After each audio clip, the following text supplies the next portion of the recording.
Welcome to Mystery Boxes, Treasure Hunts, Antique Shops, and Comic Calls. I'm Michael Geddes. Welcome back. It's Wednesday, August, is it August 10th? August 10th? Yeah, 2022.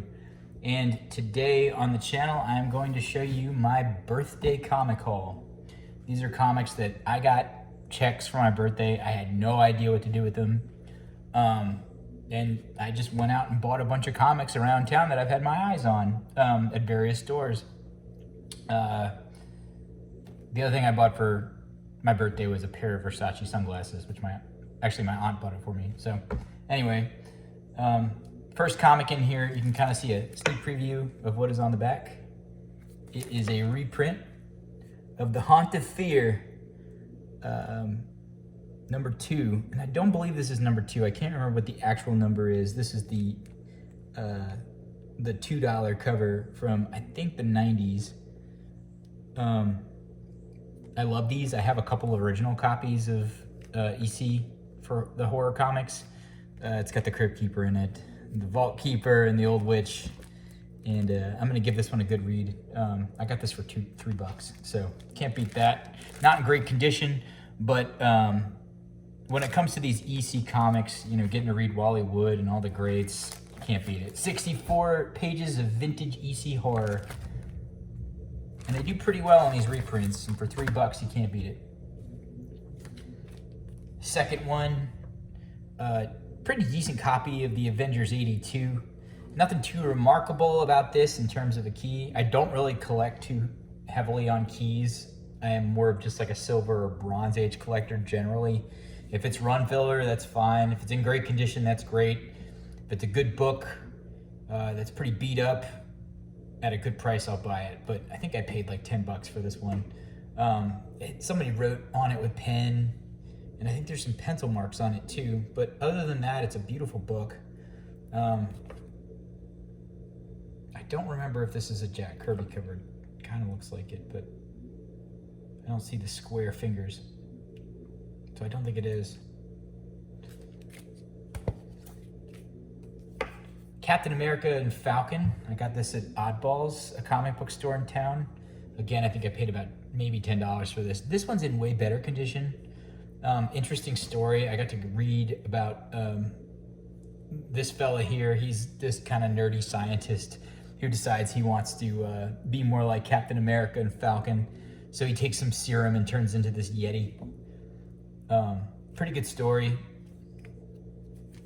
I think Nick Fury is also in it, which is kind of fun.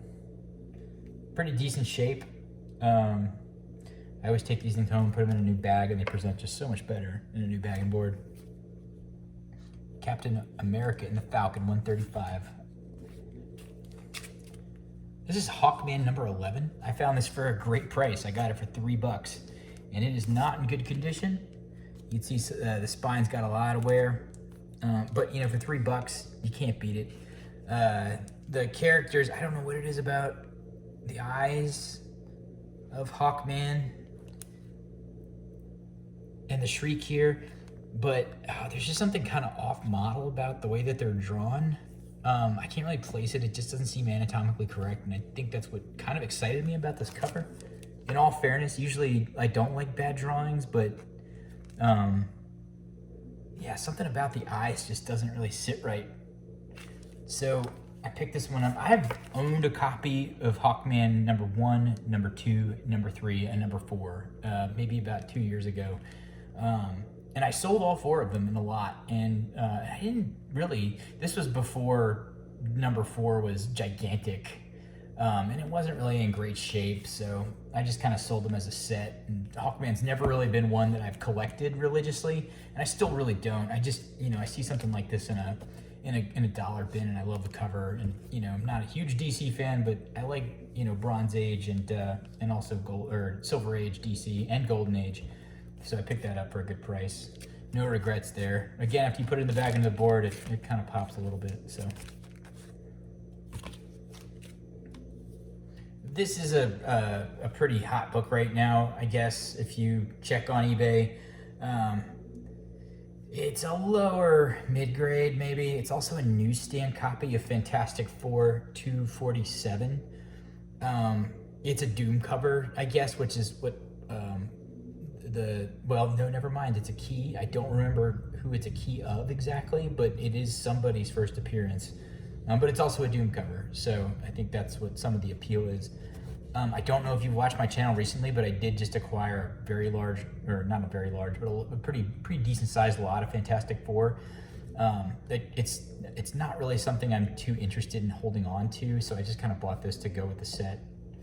And I got it for $4, so, you know, no big deal there. I don't really know if it's worth more than 10, but I thought because I had the set, it might go really well with it. This was a birthday comic. I got this in a mystery box, and it's not original. It's actually a reprint. Ironically enough, I just saw the original today in a store, and it was going for a pretty decent price, but it's got the origin of Batman, Robin, and Superman, how they met, Adam Strange, The Flash, Green Arrow. So it's a pretty fun book. Some other unknowns I don't really know much about. Again, I'm not the huge DC collector, so forgive me if it's somebody I should know. But fun read. I got to kind of dive into this one, and it was just I love these Golden Age, Silver Age stories. They're so hokey and fun. This was another mystery box, the same mystery box that I got for my birthday from my neighbors across the street. It is the second appearance of the Hobgoblin, Amazing Spider-Man 239. Again, newsstand copy, and it's got some rips and some tears. It's probably worth about 10 bucks, but this one went right into my collection, being a decent Bronze Age book. Actually, this is a Copper Age, 1983. Okay, wow, I didn't realize the Hobgoblin was was in the 80s. Cool book. Again, I mean, writing on the cover, it's not the best in the world, but these are the types of books that go in my collection, just kind of like maybe lower grade. This one's actually a higher grade comic. It says Weird Adventure Comics, or actually it's just Adventure Comics, but it's $4.36. I picked this up for $7 in a flea market down across town in Chesterfield. I live in Richmond, Virginia, by the way. This is a higher grade book. The staples did have some stains.